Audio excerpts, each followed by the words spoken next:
Ezekiel 3:18 tells us that if we do not warn a person about sin, and we're supposed to, those people's blood will be on our hands.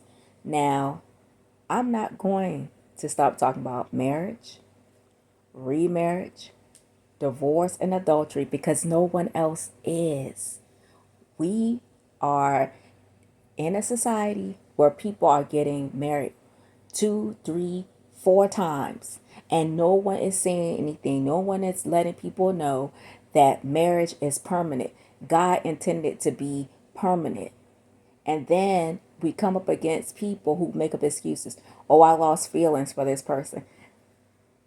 Everybody have ups and downs in every marriage. No marriage is perfect because marriage consists of two imperfect people trying to come together as one. There's going to be ups and downs. It's going to be times where you're unhappy. When you go to work, it'd be times where you're not happy at work, but you don't quit. You still keep working there. The same thing with a marriage.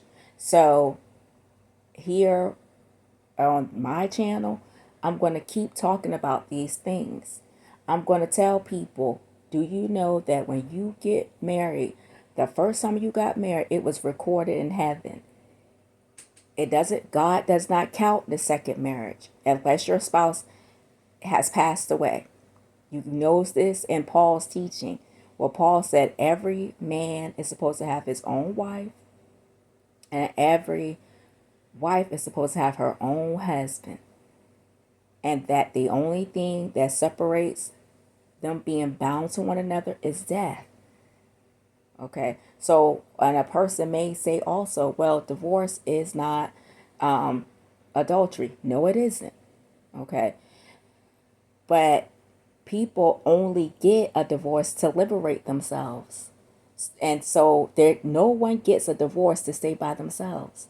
They get a divorce so they can be with someone else, and that is committed adultery. Jesus said it, that a man that puts his wife away causes her to commit adultery. I'm not going to stop talking about it. I don't care who feel whatever. Okay. But I will say people who are um, on a good rapport with people that is right there in their face, whether it's your brother, whether it's your sister, whoever it may be, and you see them going from person to person to person, you know what the Bible says. You don't want their blood to be on your hands. It doesn't matter if they get upset with you. More than likely, they're not. All you have to do is pray to God and ask Him how to minister to that person, because by them being right there in front of you, you are obligated. If you are supposed to be a person that follows God, you are obligated to minister to that person and tell them you are committed adultery.